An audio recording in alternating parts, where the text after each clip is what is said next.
And we're back in the garden. Dabney, good morning. Good morning.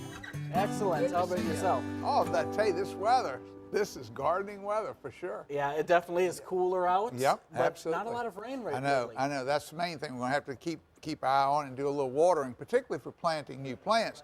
Those that we've had in the ground are in pretty fair shape as far as moisture concerns. But if you're planting new plants, getting the garden in, putting the pansies in, the mums, these type plants, we definitely want to be sure and water on a regular basis. It doesn't necessarily mean you have to water every day, but check them every 3 to 6 days.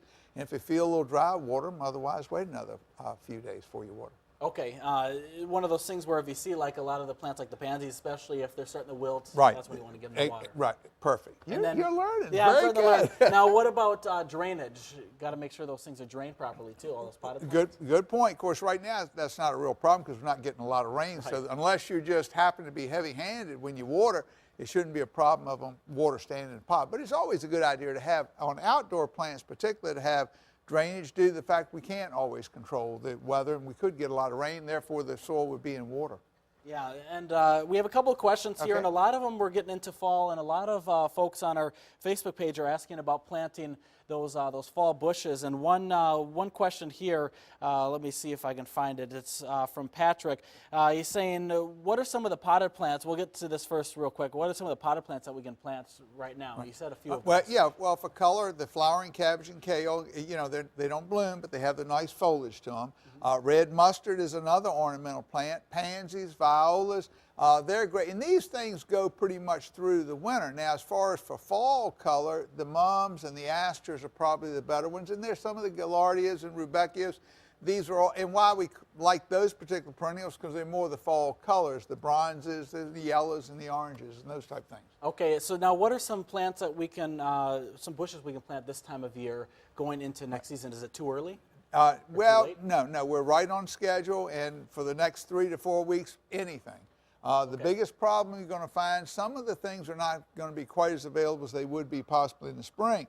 The reason being it's an economic thing, because in the fall the garden centers have such a short season to sell, and then after that they've got to sit on until next March. But anything you can find, if it's what you want, this is a perfect time to plant due to the fact the soil is still warm. We're getting the cool air, so it's not as much demand on the plant as far as maintaining, as far as watering and everything. Yeah, and then what about grass seed now too? If you have a shady area, what should you do with that? Well, okay, the shade grasses are the fescues and the bluegrasses. Yeah. But the key to getting grass to grow in the shade, particularly under trees, is prepping the soil and getting it so it'll grow. Because what happens when you have tree roots, they tend to kill the soil in that they compact it. So how do we correct that? Okay. Organic fertilizers, because organic fertilizers not only feed the plant, but they'll feed the soil, get the microorganisms back into the soil, and then we use gypsum to help break up the compacted soil. So those two things in conjunction with your seed will do a far better job of getting grass growing in the shade. However, keep in mind, in the fall, you have the competition of the leaves dropping.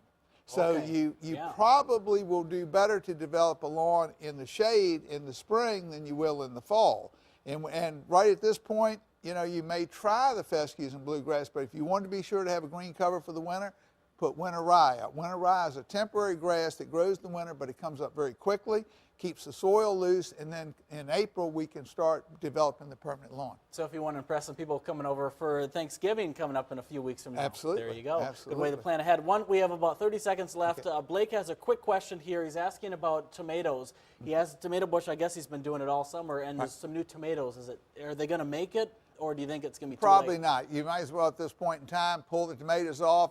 We can take our green tomatoes, wrap them in newspaper, and then bring them out periodically for the next few weeks, put them on a windowsill, and they'll start to ripen. And talked about Thanksgiving, and we need to think too, our Christmas cactus, our Thanksgiving cactus, those need to now be backed up from the light, put in a little cooler temperature so they'll bud up so they will bloom for Thanksgiving and Christmas. Okay, good tips. All right, thanks a lot, Dabney. Right. We'll have you back in, I assume, probably next weekend. Sure, So we'll be back in absolutely. next week with that. We'll check another check of weather and the last check of news coming up after this break.